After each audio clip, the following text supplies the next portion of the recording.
നമസ്കാരം. മലയാളി വാർത്തയിലേക്ക് സ്വാഗതം. 2024 പ്രസിഡന്റ് തെരഞ്ഞെടുപ്പിന് മുന്നോടിയായുള്ള ആദ്യ സംവാദത്തിൽ ഏറ്റുമുട്ടിയിരിക്കുകയാണ് US പ്രസിഡന്റ് ജോ ബൈഡനും റിപ്പബ്ലിക്കൻ പാർട്ടി നേതാവ് ഡൊണാൾഡ് ട്രംപും. 90 മിനിറ്റ് ദൈർഘ്യമുള്ള സംവാദത്തിലാണ് ഇരുവരും പങ്കെടുത്തത്. ട്രംപ് അധികാരമേറ്റതിന് പിന്നാലെ തകർന്ന സമ്പദ് വ്യവസ്ഥയെക്കുറിച്ചും നിരവധി ആളുകൾ മരിച്ച COVID-19 മഹാമാരിയെ ട്രംപ് കൈകാര്യം ചെയ്ത രീതിയെ വിമർശിച്ചുകൊണ്ടായിരുന്നു ബൈഡൻ ചർച്ച ആരംഭിച്ചത്. ഇതോടെ ബൈഡൻ ഭരണകൂടത്തിന്റെ വീഴ്ചകൾ എണ്ണിപ്പറഞ്ഞ് ട്രംപും തിരിച്ചടിച്ചു.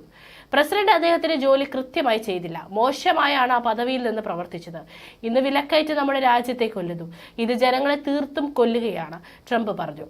സംവാദത്തിൽ ഇസ്രായേൽ ഹമാസ് യുദ്ധവും ഏറെ ചർച്ചയായി. ഈ യുദ്ധത്തിൽ തുടക്കം മുതൽ തന്നെ ഇസ്രായേലിന് പൂർണ്ണ പിന്തുണ നൽകിക്കൊണ്ട് ഒപ്പം നിൽക്കുന്ന രാജ്യമാണ് അമേരിക്ക എന്നുള്ളത് എല്ലാവർക്കും അറിയാം.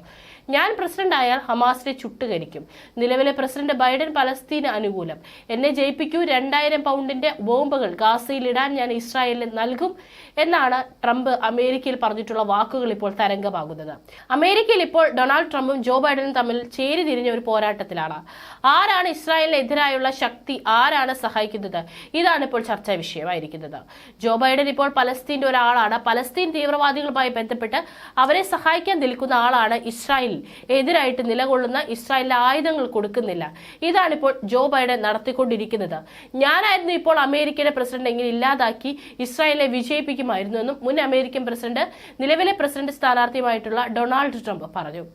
ഇസ്രായേൽ ഗാസ യുദ്ധവുമായി ബന്ധപ്പെട്ട് അമേരിക്കയും ഈ രണ്ടുപേരും പൊരിഞ്ഞ പോരാട്ടം നടത്തിയതിന്റെ കഴിഞ്ഞ ദിവസത്തെ 2 സ്ഥാനാർത്ഥികളും തമ്മിലുള്ള സംവാദത്തിന്റെ വിവരങ്ങളാണ് ഇപ്പോൾ പുറത്തു വന്നിരിക്കുന്നത്.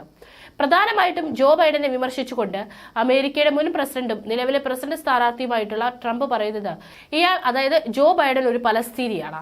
പലസ്തീനിയെ പോലെ പെരുമാറുന്ന വിദേശ നയം കൈകാര്യം ചെയ്യുവാൻ ഇയാളെ കൊണ്ട് അതായത് സമ്പൂർണ്ണ പരാജയമാണ് എല്ലാ മേഖലകളിലും നൽകിക്കൊണ്ടിരിക്കുന്നത്.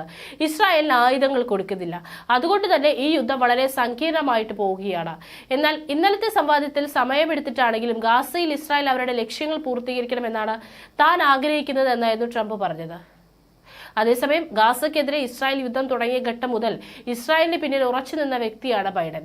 യുദ്ധസമയത്ത് ഇസ്രായേൽ സന്ദർശിച്ച ആദ്യ US പ്രസിഡന്റായി ബൈഡൻ മാറുകയും ചെയ്തു. ദശലക്ഷക്കണക്കിന് ഡോളർ ആയുധങ്ങളും യുദ്ധോപകരണങ്ങളുമാണ് ഇസ്രായേലിലേക്ക് ബൈഡൻ ഭരണകൂടം കയറ്റി അയച്ചുകൊണ്ടിരിക്കുന്നത്. രാജ്യത്തിന് അധിക സൈനിക പിന്തുണയും US നൽകിയതായി റിപ്പോർട്ടുകളുണ്ട്. യുദ്ധത്തിന് ബൈഡൻ നൽകുന്ന പിന്തുണ അദ്ദേഹത്തെ പൊതുജനങ്ങൾക്കിടയിൽ അപ്രിയനാക്കിയിട്ടുണ്ടെന്നും ഗാസയ്ക്കെതിരെ ബൈഡന്റെ നിലപാട് പ്രസിഡന്റ് സ്ഥാനത്തേക്കുള്ള ബൈഡന്റെ സാധ്യതകൾക്ക് മങ്ങലേൽപ്പിക്കുമെന്നുള്ള റിപ്പോർട്ട് മാർച്ച് മാസത്തിൽ ന്യൂയോർക്ക് ടൈംസ് പ്രസിദ്ധീകരിച്ചിരുന്നു. ബൈഡൻ അനുകൂലികൾക്കിടയിൽ ഇത്തരമൊരു ആശങ്ക ഉണർന്നിട്ടുണ്ടെന്നാണ് റിപ്പോർട്ടിൽ പറയുന്നത്.